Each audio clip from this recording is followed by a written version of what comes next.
Welcome back to Worldview. Now, what the heck is going on? In certain U.S. states, mostly old, white, Republican Tea Party men are rapidly passing incredibly restrictive anti-abortion laws in these mostly red, GOP-controlled U.S. states. Included in their legislative Armageddon are the demands that women undergo an unnecessary transvaginal ultrasound procedure, listen to scripts prepared by non-medical government legislatures filled with false and misleading statements. In many states, the legislation is so restrictive, it defines conception as occurring before one has even had their monthly period. And many ban the use of hormonal and intrauterine birth control devices, which are used by millions of women to control their own decision on whether or when to become pregnant. Wisconsin Governor Walker, when he's not chasing down raw milk producers, as you've seen here on this program, signed a new restrictive law last weekend.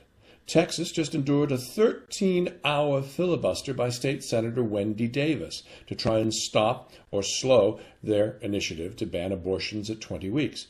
And North Carolina's governor, well, he wanted a different image for his state, so he now endures his 9th straight week of protests every Monday morning in his capital, where dozens of people are arrested. And he has an equally restrictive law awaiting his signature that he promised as a candidate to veto. So why are these old white men so intent on restricting women's choice and seemingly getting their jollies, forcing things into women's vaginas and uteruses, or is it uteri? Well, there was one person I wanted to hear from on this subject, and we're very glad to have her back again. She's the Washington, D.C.-based political dominatrix and multimedia artist, Mistress Clarissa. Welcome back to Worldview. Hello, it's a pleasure to be back. What's the deal, Clarissa, with these silly little old white men passing all these restrictive laws? Well, it's the thing that we're not talking about or seeing. It's their fetish. They really enjoy a few things. One, they want a submissive. They want a woman who doesn't know themselves sexually. So they want somebody who's ignorant, who's unsure, who gives herself over completely to that individual, no matter how bad or evil their choices are and how harmful it is. And so they want somebody who's like this 1950s housewife that never existed and is completely, basically a slave to that guy in a certain look. They want a certain look, they want a certain behavior, and that's their fetish. And there's nothing wrong with having that fetish if you've got a Donna Reed kind of thing going. But if it's not the other person's fetish, well, then there's a problem. Now it's forced. It's a type of slavery, and it's harmful. And that's what they're doing to us, and we're not calling them out on it. But this all seems to be very coordinated, all these legislative initiatives. Is it willful? I mean, are they deliberately deriving some sort of satisfaction from humiliating 51% of the population, or do they just not know any better? Well, are we asking, is it stupid or evil? Is that the question? That would be a very good question. That's probably better than the one I asked. I think it may be a combination of both, actually. One, they're going from a point of things are as they always have been and always will be. Means context is removed, history is removed, science is removed, knowledge is anti-knowledge based. If we remove all that knowledge and context and history and science, well then it's easy to get people to believe anything you say, especially since it's void of consequence, action, reaction. What happens when this happens? Well, that happens. Well, let's just get rid of all of it and say, babies. Babies are cute. Cute babies. Sperm is a baby with a tail. And that's in the terms that they want us to think of.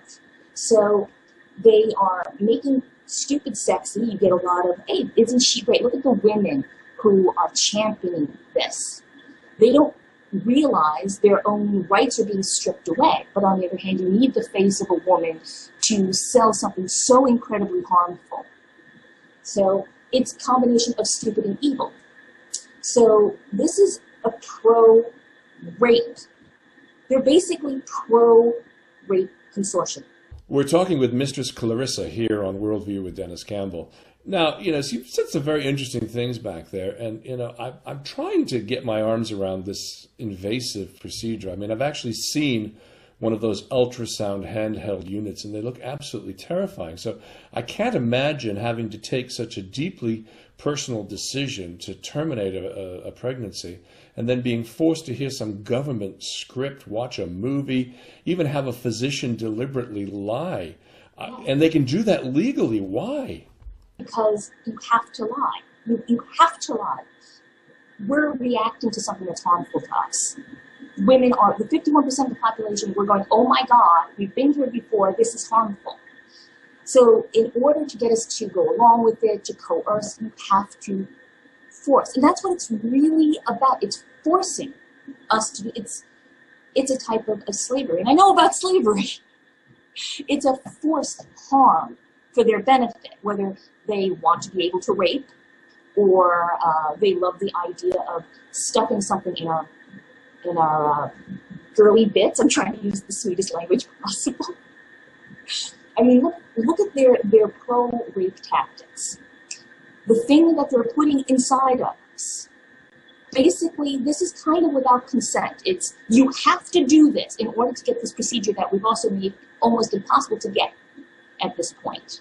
We've stripped away places where you could get it done through things like trap, and now we're going to force something else inside your body. It's actually quite frightening, and to make matters worse, these insane initiatives are being tacked on to the most bizarre bills. I mean, yeah, there's a bill in North Carolina banning Sharia law, catching everyone by surprise. The Texas attempt, after Governor Perry said there would be no anti-abortion laws, but of course in the extra legislative session there they were. They seem like little boys trying to escape being caught with their hands in the cookie jar. Is that an apt reference? Yes. Well, they're telling us what they want, what their desires are. A, they want to be able to have full control of our bodies. They want us to be non-human. So if you take a woman's, like, there's a barrier. Here on one side is the uterus, here's the opening, and here's the rest of the world. As long as it's on this side, it's a human. Once it passes, especially if it's female, it's no longer human. But are they blind to the implication of an appearance of their own actions? No, they're not blind. I don't think that the men so much are willfully ignorant.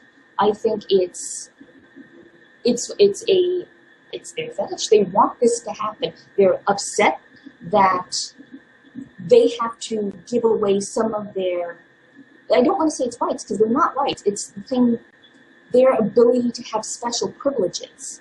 They're upset that we got the right to vote. They're upset that we want autonomy over our body. Remember, once again, this is a slave state. They thought, states' rights, that you should have the right over another human being as chattel. This is what they do with people they don't like. This is what they do with people they think are less than them. We are just vehicles for them to fill. We don't want knowledge. God, knowledge is harmful. It is, and the Republican Party has come out against knowledge. They've actually made statements about this, that we do not support knowledge-based learning because it makes the individual question their authority. Well, there's more to come when our interview with Mistress Clarissa continues. You're watching Worldview with Dennis Campbell. Stay right here.